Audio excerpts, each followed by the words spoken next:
강아랑의 정치톡 시간입니다. 9월 15일 사람들의 시선을 끈 정치 뉴스 만나보시죠. 첫 번째 정치톡은 엑스포 유치전과 BTS 병역 특례입니다. 대한민국을 대표하는 세계적인 K-팝 그룹 BTS의 병역 문제, 여전히 우리 사회 뜨거운 감자가 되고 있습니다. 특히 BTS가 부산 엑스포 2030 유치 홍보대사를 맡게 되면서 정치권을 중심으로 병역 특례를 요구하는 목소리가 다시 나오고 있습니다. 박형준 부산시장은 엑스포 유치 활동을 위해서 BTS가 예술 채용요원 대체복무 제도를 받을 수 있도록 해달라고 대통령실에 공개 건의한 상태고요. 김진표 국회의장도 지난달 말에 부산을 찾아 BTS의 대체복무에 대해서 공감대를 나타내면서 대중문화 예술 분야 병역 특례 확대 필요성을 강조했습니다. 그리고 또 한 명 BTS 병역 특례를 위해서 총대를 메고 나선 의원이 있는데요. 지난해 11월 병역 특례를 대중문화 예술인에게도 적용하자는 내용의 병역법 개정안을 발의한 국민의힘 성일종 의원입니다.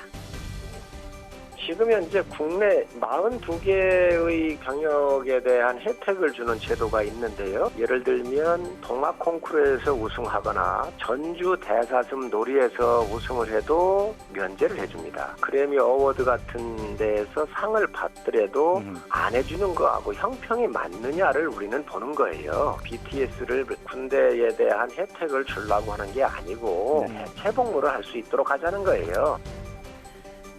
BTS에게 혜택을 주려는 게 아니라 다른 특례자들과 형평성을 맞추려는 것이고 군면제가 아니라 대체복무가 가능하도록 하는 내용이다.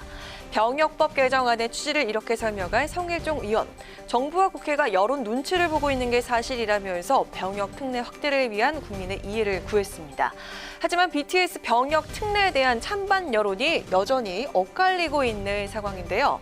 지난 4일 여론조사 전문 업체 조원 C&I가 전국 유권자 1,001명을 대상으로 한 조사에서 BTS가 병역의 의무를 다해야 한다는 의견이 더 높게 나온 반면에 지난 8일 여론조사 기관 리얼미터가 전국 18세 이상 2,000명을 대상으로 진행한 조사에선 BTS 대체복무 전환에 동의한다는 의견이 높게 나타나면서 양쪽이 팽팽하게 맞서고 있습니다.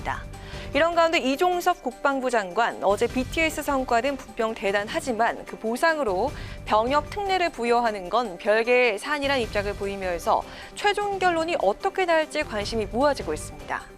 국가적 행사 유치 활동이 우선이냐, 국가의 병역 의무 이행이 우선이냐를 따지기 전에 대체복무제도 자체와 확대 필요성에 대한 사회적 공감대부터 넓혀나갈 해법을 찾아야 하지 않을까요? 자, 이어서 오늘의 두 번째 정치톡 보겠습니다. 너무 무도한 조치입니다. 이달은 검경수사로 민주당의 고심이 깊어지고 있는 이재명 대표의 사법 리스크. 이 대표 본인을 넘어서 가족으로까지 전방위로 확대되는 모습인데요. 지난 6일 공직선거법 위반 혐의로 검찰에 소환 통보를 받은 이재명 대표. 당시 이 대표는 서면 답변서를 제출하면서 소환 조사에 응하지 않았습니다. 이후 검찰은 이 대표를 불구속 기소했고요. 어젠 경찰이 성남FC 후원금 의혹과 관련해서 이 대표를 검찰에 송치했습니다. 검찰의 소환 통보를 받은 건 이 대표 부인 김혜경 씨 역시 마찬가지인데요. 지난 7일 법인카드 이용 의혹과 관련해서 소환 통보를 받고 검찰에 출석해서 조사를 받았죠. 그리고 수사의 칼날은 이 대표와 부인 김혜경 씨에 이어서 아들에게까지 이어졌습니다. 불법 도박 및 성매매 의혹으로 고발된 이 대표의 장남 동호 씨를 경찰이 어제 소환해서 10시간에 걸쳐 조사한 사실이 오늘 전해졌습니다. 동호 씨는 2019년 1월부터 2021년 말까지 불법 웹사이트에서 도박을 한 혐의를 받고 있고요. 같은 기간 성매수를 했다는 의혹도 제기가 된 상태입니다.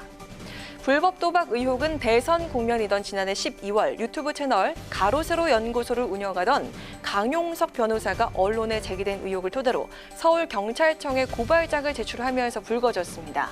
당시에 민주당 대선 후보였던 이 대표, 입장문과 기자회견을 통해서 아들의 불법 도박 의혹을 인정하고 공개 사과했지만 성매매 의혹에 대해선 부인한 바가 있습니다. 자, 그런데 9개월이 지나서 당대표 가족 문제가 다시 수면 위로 부상하는 게 민주당 입장에선 내심 불편한 것 같습니다. 이 대표의 장남 동호 씨의 경찰 소환 소식이 전해지자 박홍근 원내대표는 오늘 너무 무도한 것 같다, 이런 반응을 내놨습니다. 직접 들어보시죠.